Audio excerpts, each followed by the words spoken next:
And here we are. It's a TGIF. It's a thank God it's Friday. I like Fridays. I tell you, I know it's at the end of the week. I know I'm going to do some stuff on the weekend. I got things planned, things to get done around the house. I like Fridays. I really do. Well, remember I was talking to you. I did a podcast yesterday, really, that said, do not buy a house, do not buy a car at this time. It's just not the right time to get into something that you cannot afford. The prices on cars are exorbitant. We're seeing them starting to come down, but the cost and all of the add-ins that dealers put on there are making these cars more expensive. And it's not fair to the consumer. So, this morning as I was doing my content review, I came across an article. And the title of it was Ready to Buy a New Car? ? Experts say hit the brakes. A price war is coming to a dealership near you. And it has to happen because these car prices are way too high. I mean, who's going to spend $80,000 to $120 some odd $1,000 on a pickup truck? A pickup truck is supposed to be a working truck. It's not supposed to be a showman's truck. It's not supposed to be out there showing off in it and not using that truck. A truck is a working truck. That's what they were made for. But not at the value of $80,000 or $100 and some odd $1,000.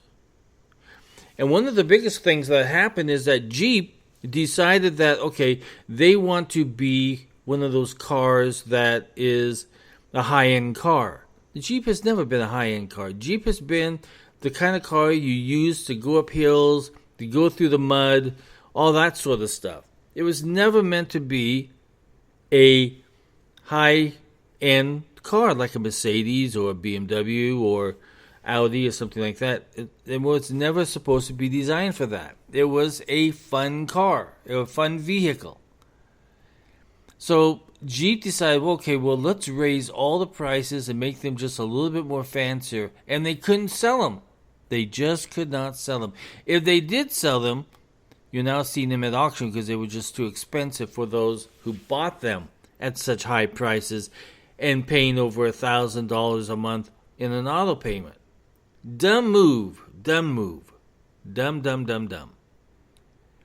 So anyway, they've got to start coming down here. And there will probably be a price war. It may not be at the lowest levels as we used to know them.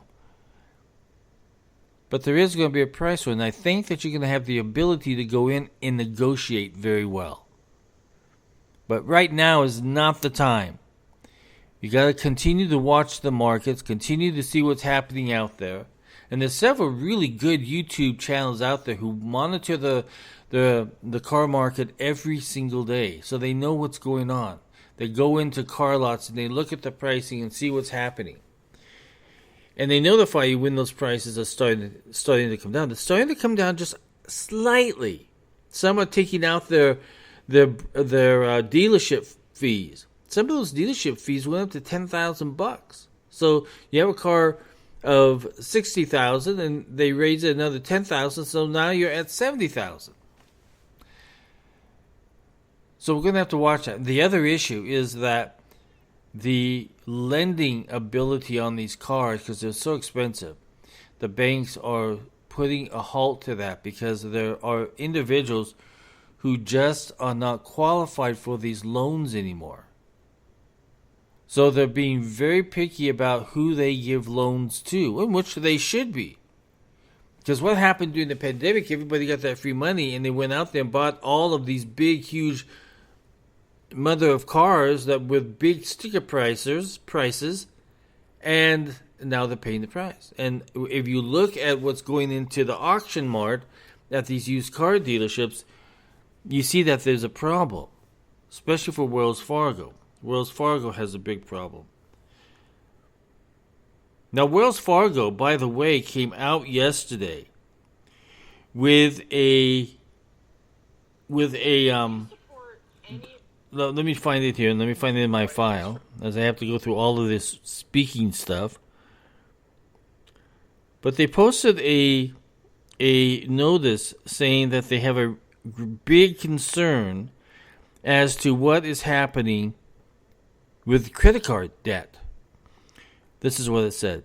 Late payments on credit card balances are rising, and that could be a warning sign of difficult times to come in the U.S. economy, according to Wells Fargo.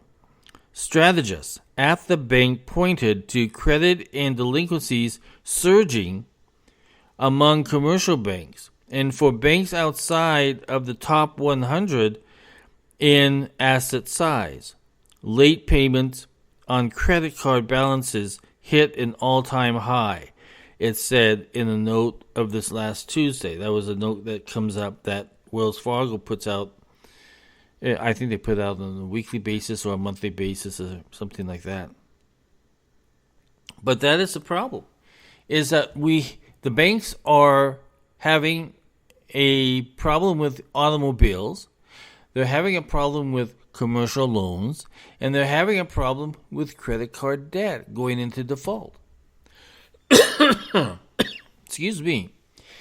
So that is a problem. And don't think that our economy is so great when a lot of these people are losing the cars and it's going into auction. It's just not that great. It's not great. I have a real problem with debt at the moment. And I see too many of my clients with huge amounts of debt. I remember the last time we went through this, okay? I had a large tax practice. We had over 3,000 tax clients in Los Angeles. And as we saw them coming in during the last time real estate market was really hit, the year before, they had purchased not just one house, but 2 houses and 3 houses. And they got hit with these no interest loans, and also what we call fake loans, where they could just qualify without even having to prove their income. So the second year, the market went whammo, it went down. And these individuals were in trouble. And when you have financial issues like that, where you might have 1 or 2 or 3 homes that you are overextended on because things changed in the banking industry and in the marketplace, it gets very stressful. And it weighs on a marriage. So the first year they were buying up real estate. The second year they were upset and they were having to give their real estate back or negotiate on the loan. But a lot of them were so upside down they couldn't refinance. The third year they began coming in divorced. We had lots and lots of husbands and wives who could not take the financial pressure and got divorced. And we had to sit down with their tax situations and go through it. But expect that this is going to happen again, because the biggest issue on divorce is money issues. Big time issue. So if you are having stress, sit down with a mediator, sit down with a financial mediator, and go through your financial problems. I do it all the time with clients. And go through where you stand at the moment. And if you want to ask the question, what happens if I divorce? We can go through that scenario also. But if you're having a problem, if you are able to talk about it and come up with a conclusion of how you're going to deal with it together, that's the biggest problem with a lot of individuals. There's usually one individual who's really good at it, and they do all of the work on the budgeting and the paying the finances and everything else, and the other person doesn't know what's going on. Well, the most important thing is that you both know what's going on. And you have to sit down and you have to go through this. Otherwise, you'll be coming to me and we will be mediating a separation agreement. And I hate to do those. But it happens when we have a downturn in the economy. I haven't looked at the divorce rate lately, but I'm pretty sure it's pretty high. Or people are just staying together because they can't afford the divorce. That could be another situation too. I don't know. Well, so what are we going to do? Well, we're going to start planning better. We're going to start sitting down and know where our money is coming in from and where it's going out to.